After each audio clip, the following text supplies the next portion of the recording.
mengatakan justru memiliki anak perempuan terjamin untuk orang tuanya selamat dari siksa neraka Jahannam. Anak laki belum tentu menjaminkan selamat dari siksa neraka Jahannam.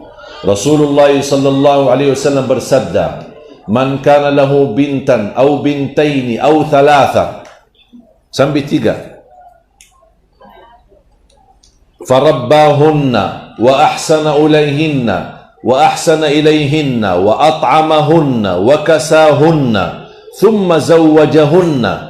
Dia memelihara, dia menjaga, dia membesarkan, dia memberi makan yang halal, dia memberikan pakaian yang baik, dan dia mendidik mereka sampai dewasa, dan dia menikahkan. Ka kunna lahu hijaban minan nar. Mereka akan jadi hijab yang menghalangi kita masuk neraka.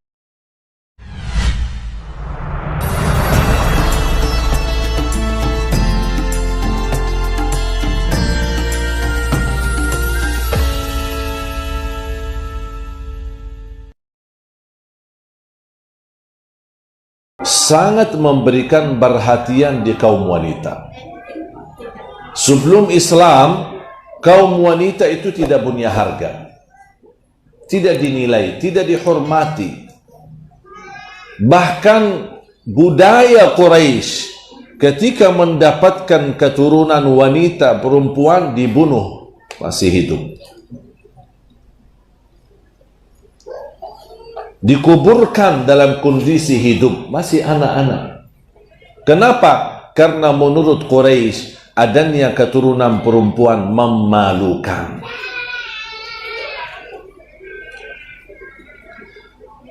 Sampai ada berita Sayyidina Umar ibn al-Khattab radhiyallahu an, ketika sering kadang-kadang dia menangis sendiri, dan ditanya, "Kenapa engkau nangis?"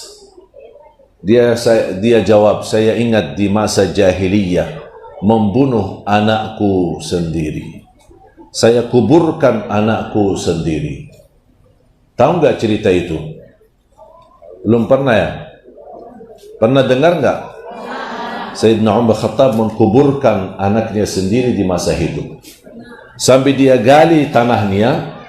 Gara-gara gali tanahnya, debu dan pasir dan tanah kenanya jenggotnya Sayyidina Umar sama rambut kepalanya. Datang anaknya membersihkan wajahnya dan jenggotnya dari pasir. Dan anaknya tidak tahu mau dikuburkan. Pernah dengar cerita itu? Hah? Ada yang pernah, ada yang belum? Yang pernah angkat tangan.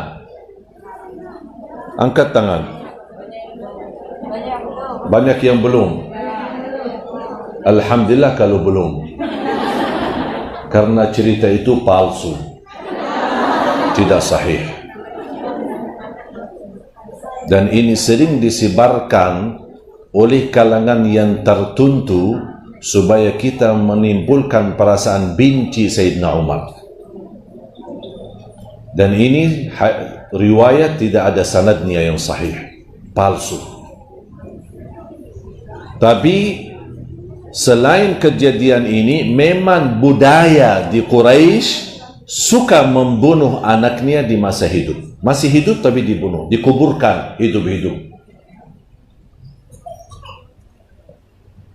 Datang Islam justru sebaliknya, memuliakan wanita dan memuliakan keluarga yang memiliki keturunan perempuan. Ada seorang datang kepada saya, "Doakan Syekh mendapatkan keturunan anak." Emang belum? Udah sebenarnya. Terus kenapa minta lagi? Tidak semua anakku perempuan, saya mau laki-laki. Kenapa maunya laki-laki? Kan perempuan lebih mulia. Nah, kayaknya kalau belum ada anak laki-laki, kayaknya belum sempurna ke?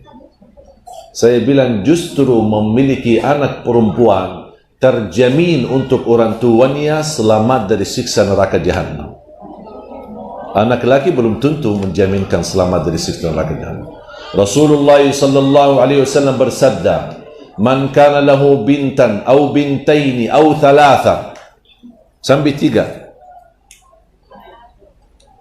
farabbahunna wa ahsana ilayhinna wa ahsana ilayhinna wa at'amahunna wa kasahunna thumma zawwajahunna.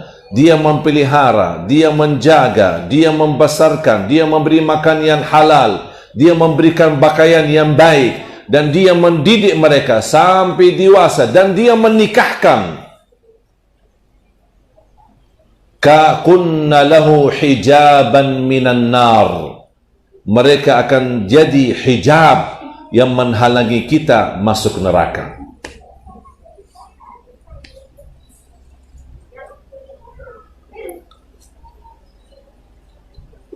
Punya anak laki alhamdulillah, punya anak perempuan apa lagi?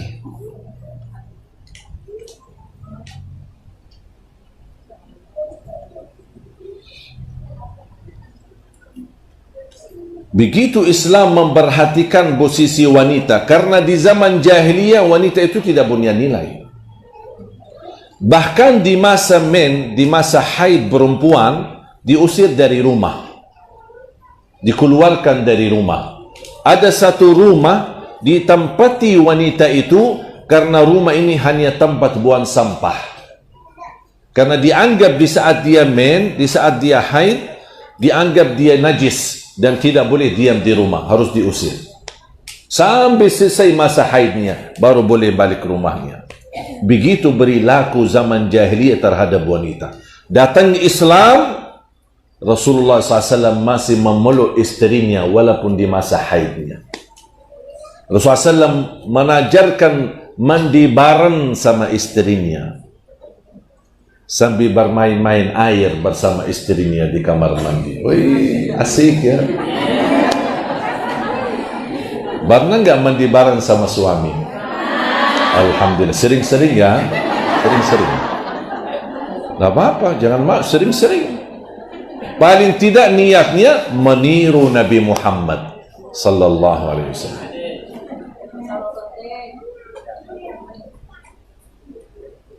Barna Siti Aisyah ketika ada pelatihan di dalam Masjid Nabawi oleh Al-Ahbash. Mereka latihan pedang di dalam masjid. Ternyata zaman Nabi Muhammad, masjid tempat salat, masjid sekolah, masjid tempat latihan, masjid majlis masywarah, masjid semua masjid. Dan Siti Aisyah, Rasulullah SAW berdiri di depan pintu sedang melihat dan menonton aktivitas latihan di dalam masjid. Siti Aisyah di belakang pintu, penutup pintu hanya sebuah kain. Dan Siti Aisyah bisikin, mau melihat. Rasulullah SAW mau nonton? Ya, sini. Tapi Siti Aisyah, dia menonton tapi menaruh wajahnya di atas pahunya Nabi Muhammad SAW. Bukan dia datang dari sampingnya, tapi dia sambil sandar di atas bahunya Nabi SAW, sambil melihat, sambil bibirnya menyentuh bibirnya Nabi Muhammad SAW dan menonton. Sambil Rasulullah SAW bertanya beberapa kemudian waktu, sudah puas? Kata belum, mau nonton lagi. Rasul biarkan nonton. Dan dia lagi, udah puas? Belum, mau nonton lagi. Apa kata Siti Aisyah? Sebenarnya saya dari tadi sudah puas menontonnya, tapi saya ingin menunjukkan betapa Nabi Muhammad mencintai aku.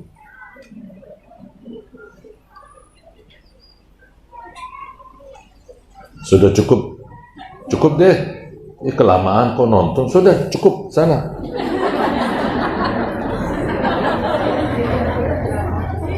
Beda akhlak ya Nabi Muhammad. Bahkan Nabi Muhammad SAW bersabda, yang termulia akhlaknya khairukum li ahli. Yang termulia akhlaknya laki-laki adalah yang termulia akhlaknya sama istrinya. Sampai Rasulullah SAW bersabda, wa ana khairukum li ahli, dan akulah yang termulia akhlaknya terhadap istriku. Rasulullah SAW di malam hari keluar dari rumah. Malam. Siti Aisyah terbangun melihat Rasul keluar. Rasul SAW keluar jalan lumayan jauh. Siti Aisyah diikuti dari belakang. Ini malam-malam. Dia ikuti. Kemana dia ini Rasul? Kemana suamiku malam-malam? Diikuti. Sampai lewat Baqi'. Yang sudah ke Madinah kan ada Baqi', makam-makam orang Madinah. Sampai ke sana ke belakang. Ternyata apa yang dilakukan oleh Rasulullah? Cuman hanya buang air besar. Karena dulu di Madinah, di zaman Nabi Muhammad, kalau buang air besar, pergi jauh, pergi. Karena di rumah tidak ada tempat buangan air besar. Di rumah hanya buat wudu, mandi dan buang air kecil. Rasulullah SAW kembali, Siti Aisyah pun putar dan segera pulang. Rasul bercepat langkahnya, Siti Aisyah juga bercepat langkahnya. Rasulullah SAW lebih cepat lagi, Siti Aisyah lari sampai masuk ke rumah. Rasulullah SAW masuk ke rumah, mendengar suara Siti Aisyah.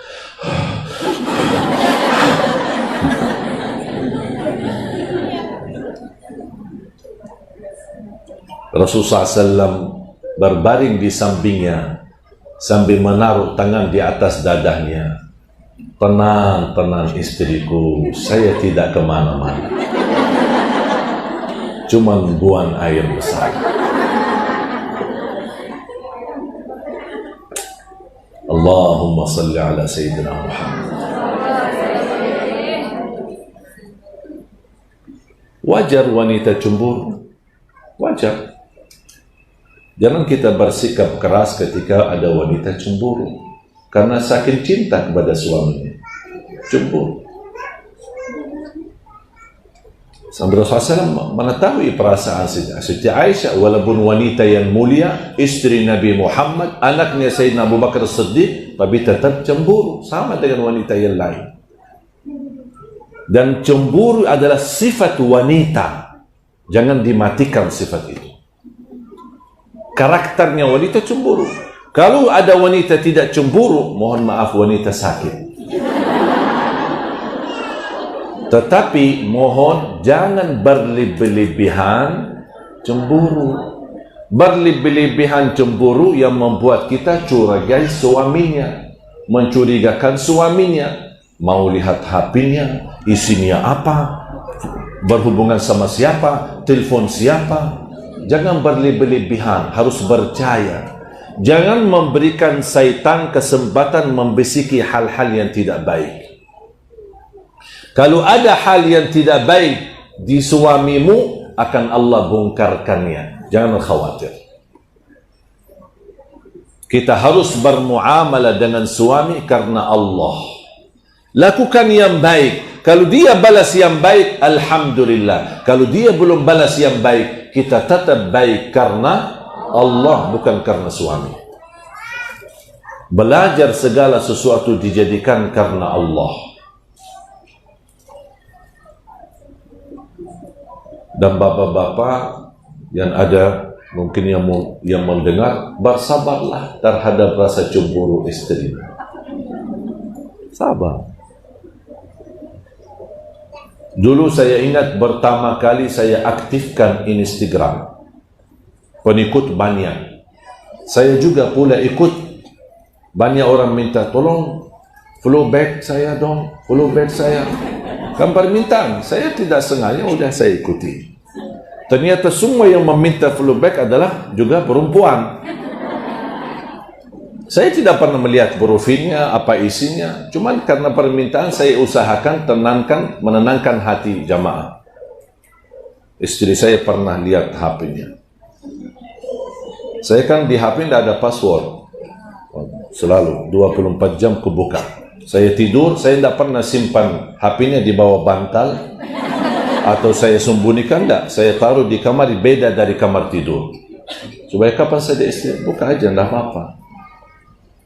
supaya dia lihat sendiri, baca betapa banyak saya digoda. Sambil ada kiriman, Syekh, saya tahu sudah punya istri, saya setia menjadi istri kedua. Kalau Syekh punya istri dua, saya setia jadi istri ketiga. Saya tidak balas, saya tidak pernah balas hal-hal yang saya, kalau orang tanya agama, saya jawab.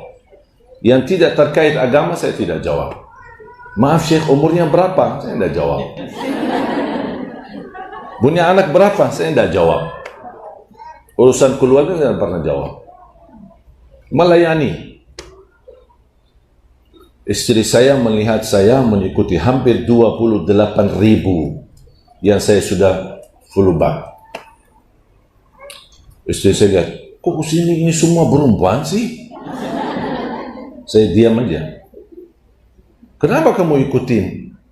Tidak, saya tidak ikutin. Cuma saya nurutin permintaan. Mereka minta, saya nurut. Untuk menenangkan hati. Enggak, saya tidak terima. Terus mengapain? Saya mau hapus. Ya, terserah, boleh. Hapus. Saya duduk sambil minum teh. Dari habis Isya sampai kurang lebih jam 10. Dia tolak. Hampir 2 jam. Saya diamin aja.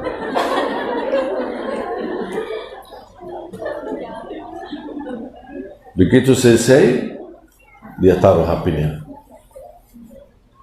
Saya bilang, mana tanganmu? Saya bijitin dong. Pasti sudah capek.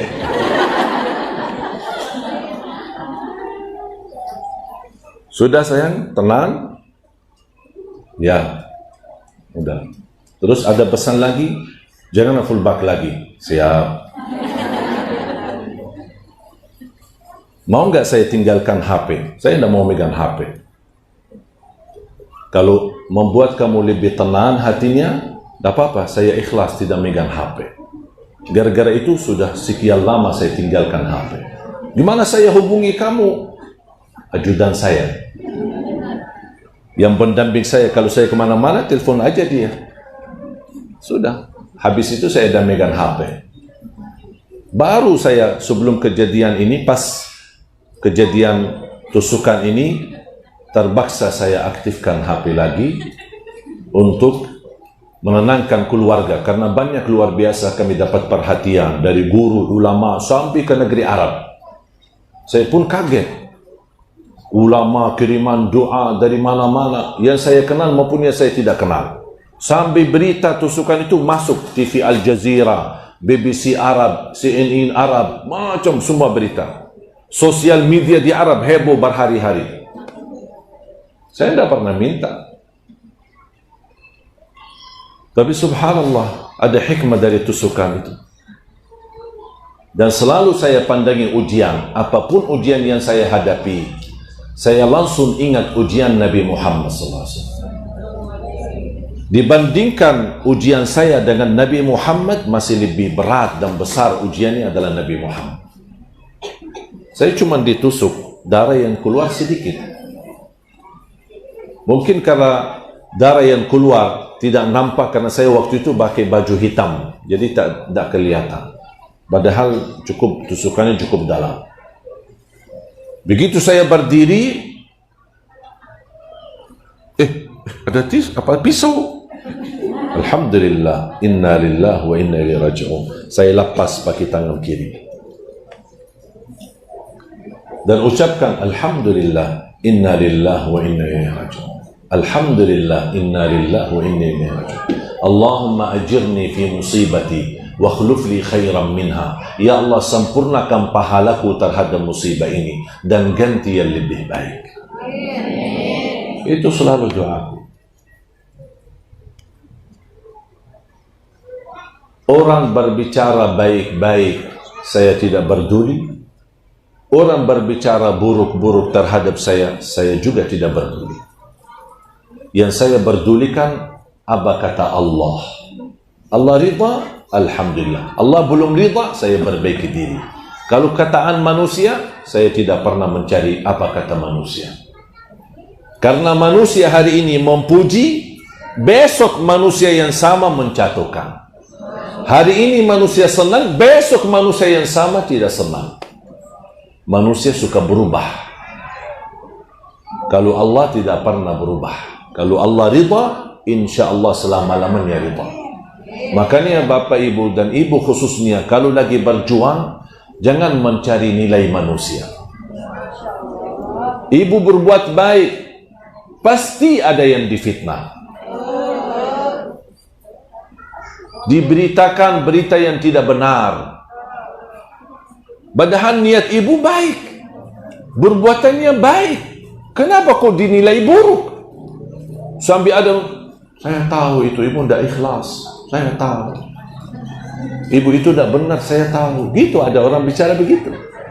Tidak usah dengar. Tidak usah dengar. Kalau ada orang pun membawakan berita, ada ibu fulana menceritakan kejelekan kita, tidak usah dengar. Kenapa tidak usah dengar? Supaya tidak simpan di hati.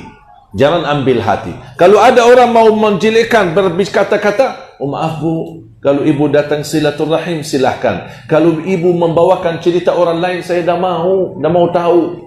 Lebih baik saya bodoh dalam hal itu daripada saya tahu.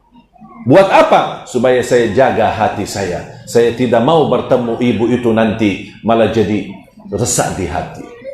Saya ingin jadi hati bersih sama semua orang. Yang baik sama saya maupun tidak baik, saya tidak memperdulikan. Yang hanya saya berdulikan ridha Allah Subhanahu wa taala.